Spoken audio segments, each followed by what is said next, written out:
Salutations friends, and welcome back to my channel. Today it's going to be another fragrance first impression, and it's going to be from Diptyque, and it's the L'Ombre dans l'eau, and it's the Eau de Parfum formulation. So if you'd like to know what I think about this fragrance, then keep watching.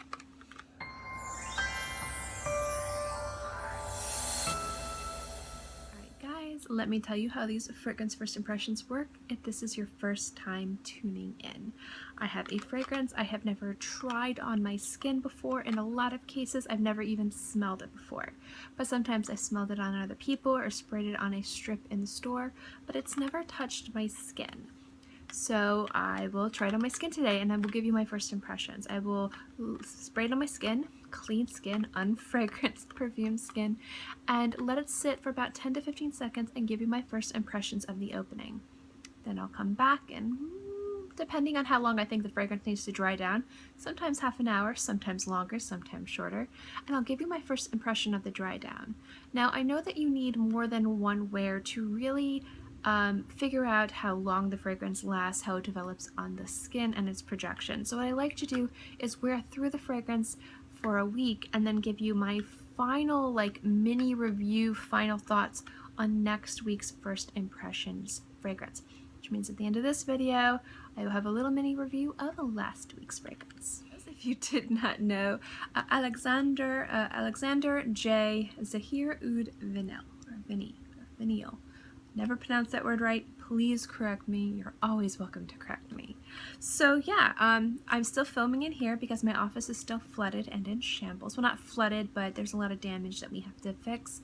So excuse the harsh lights and the kitty cats and Appa, but it's just for the next few days I'm going to be filming in here. So let's get into the first impressions. So a lot of you guys, when I did my Du Son review, you guys had said you wanted me to review this guy. This was one of the fragrances you wanted me to do a first impressions on, or review, or try. Now, strangely enough, actually, when I went to the Diptyque counter and I asked for a few samples, she only had 2 available, and she had Du Son and L'Ombre dans l'eau. So this seemed to work out perfectly. Now, if you guys don't know, I'm not that well versed with Diptyque on my skin. I've smelled a lot of them. I've really enjoyed them. I only own Photofocus, the Eau de Toilette, but it is a brand and a house I've really wanted to kind of dive in and explore more. So this was really exciting for me to be able to do this as well. So here's the sample. If you guys are unfamiliar with the notes are rose, black currant leaf, bergamot, mandarin, and ambergris are some of the more predominant notes in this fragrance. A lot of people say this is a very sweet fragrance, it's a very musky fragrance, and it's a beautiful rose. So I'm really excited to see how the marine-like qualities of ambergris are going to pair with the rose. I'm really excited to see how this wears. So let's put it on my skin and see how this works, shall we? I will spritz it right here. I like to spritz it on both wrists because I am going to be wearing this. So usually after I film the first impressions, kind of spray myself more, I kind of more drown myself in it, and then I wear it throughout the day. So already this is a nice bright fragrance that's kind of filling the air. Sometimes if I spray fragrances, it doesn't quite fill the air, but this one's really aromatic as soon as it comes right out of that little spritzer. So far, I'm getting the musk. I'm getting kind of like the black currant leaf. I'm not getting much of the jammy, fruity berryness of black currant, but I'm definitely getting rose and citrus and musk and ambergris in this. I like it. It's very ethereal. It kind of smells. Have you ever gotten roses, like a red rose, and you smell it and it's kind of still wet in the package, and so you smell the foliage, the leaves, and you smell the rose and you smell the wetness, but it's not like a garden rose, it's not like a tea rose, it's just kind of like a wet rose. That's kind of what this is reminding me of. Not it completely, there's definitely more going on in the background, but I'm really enjoying this. So I'm gonna let, usually fragrances like this, like citrusy fragrances or rose fragrances, don't need too long to develop on my skin. So I'm gonna go kind of like film a few videos, some quick videos, and I'll be right back. Still harsh. So harsh. I'm sorry. I filmed one video. It's probably going to be up before this. I think it's going up Thursday. It's from Penna London, Pineapple Essenza. So if you guys have wanted to know what I think of that fragrance, then you will probably already know before this video goes up because it's going up Thursday. So, okay, so let's talk about this fragrance. I do have very real feelings about this. And the first thing I want to say is I'm actually not let down. Initially when I smelled this fragrance, it was really aromatic, really powerful in the opening, very aquatic. It had that beautiful ambergris. It's really hard to kind of explain ambergris to people who don't know what it is. It's like whale vomit.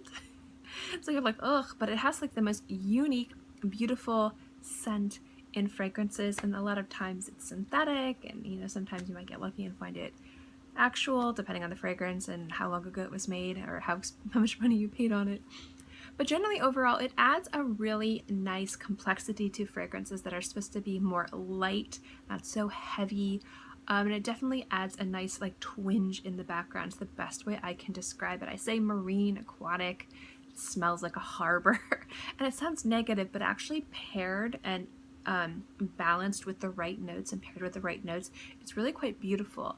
And in this fragrance, usually I find it in more kind of like heavier fragrances or more aldehydic, if that's the right way to say it, fragrances, or more like evening, like mature fragrances, like more like fragrances kind of similar to Chanel No. 5 or Chanel Amar. Not saying they have it, but kind of more fragrances like that. And it's actually really nice to find it in kind of a more like ethereal, light, kind of sparkly rose scent. So I'm actually really enjoying the note.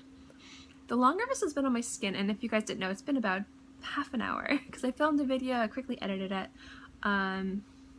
edited like half of it, just have to edit the rest of it because I wanted to film the rest of this first before I got lost in my editing for 6 hours, which is what normally happens. There's something about this fragrance that really is quite beautiful, and it has a crispness to it. And I like to use crisp when I talk about fragrances. It's one of the words, or the descriptive words I like to use, because everyone knows what citrus smells like and everyone knows what florals are. But when it comes down to like textures or feelings of fragrances, sometimes if you describe it more like food or more like art or more like a story, you might be able to get the point across of how a fragrance smells. I could sit here, it smells like rose and musk and bergamot and black currant. There's many, many different fragrances that there are probably hundreds that have the same notes in there, which is why I kind of like to give you more of how the feelings work. Is it more acidic? Is it more aldehydic? Is it heavier? Is it creamier? Is it sweeter? Is it juicier? You know, astringent, bitter, things like that, to maybe give you guys an idea of how it smells. And this is a very crisp, aromatic rose fragrance. It's really, really beautiful. It does not smell anything like a Savoy Steam from Penhaligon's, but it kind of has the same feeling. It's a kind of like ethereal, steamy, aromatic rose fragrance, and there's something in the background that tames that rose down and kind of makes it less powdery, jammy, floral, and something more kind of aquatic and interesting and almost herbal. And I think for this, it's the ambergris, it's the black currant leaf, and it's the musk, which is pairing really beautiful with the rose. And you have just, the bergamot kind of hasn't stayed too long on the skin. It kind of went away after about 20 minutes, but the mandarin in there with the black currant is giving us a little bit of juicy sweetness, a little bit of fruitiness way in the background, which is playing really nicely with the rose, so the rose isn't getting lost in the ambergris and the musk and the black currant leaf. So it's a really well-balanced fragrance, like really, really, really good. Again, this is the Eau de Parfum, this is not the Eau de Toilette, so this review is specifically on the Eau de Parfum, so I can't sit here and tell you the differences between either, but so far as a first impressions for this fragrance, I think it's absolutely stunning. And again, another fragrance from Diptyque that I absolutely love. I have yet to be let down. So we will see how long this plays on the skin, we will see how this works with my body chemistry. It's been kind of humid, so this would be a good environment to see how it lasts in humid, hot climates. As you guys know, I usually hope for 4 to 6 hours, but just because of the humidity and heat of my area where I live. So far, really, really loving, and definitely full bottle worthy, but we will see how it goes as I wear it throughout the week.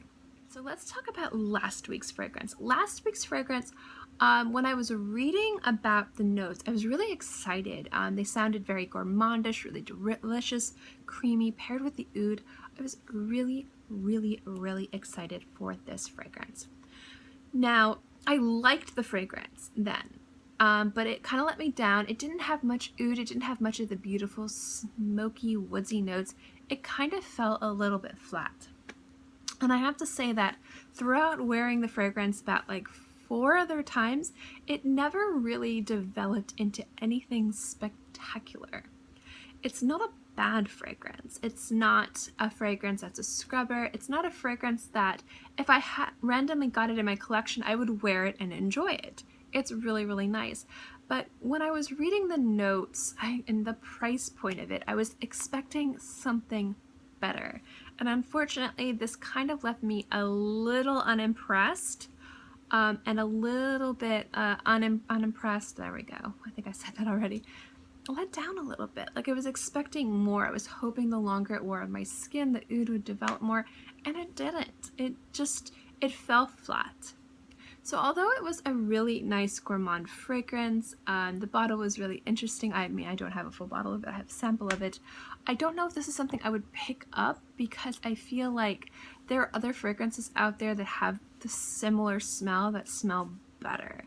But smell-wise, it's not bad. I just wasn't inspired by it. So unfortunately, that's going to be a pass for me. But I will say that if you've tried this fragrance and you love this fragrance, or if you have a sample of this fragrance, or you don't mind a fragrance that isn't crazy on the oud and you really like the idea of the other notes, it had really nice longevity. It lasted about 8 to 10 hours on my skin. And as for projection, it kind of sat closer to my skin, way less than arm's length, and it didn't project for more than a few hours. So this is probably something that if you wanted to wear to the office, just based on the projection and the fact that it's not crazy oud, you could probably get away with wearing this to a work environment. But if you were wearing this to go to a dancing or club or to a party, I don't know if I think this would be the best one to wear because it did sit very close on my skin. But again, my skin is different, everybody is different. I would definitely recommend sampling this. So when it came down to projection and longevity, it fared pretty well. It's just it fell flat on my skin. There was something about it that just kind of left me unimpressed. And I feel like that there's other fragrances from this house and other fragrances that have the similar notes that you could definitely wear over this one. So it's going to be a pass from me. Thank you guys so much for watching this video. I hope you enjoyed it. As always, guys, if you like my fragrance reviews or my fragrance first impressions videos, remember to give this video a thumbs up. It lets me know to continue doing videos like this. And also don't forget to subscribe because it's free and I'm free and I put out new videos every Monday through Friday and sometimes on the weekends as well. So always have something for you to watch. In any case, I hope you guys are all happy and healthy and have a great day, month, year, whatever. And I'll see you next time.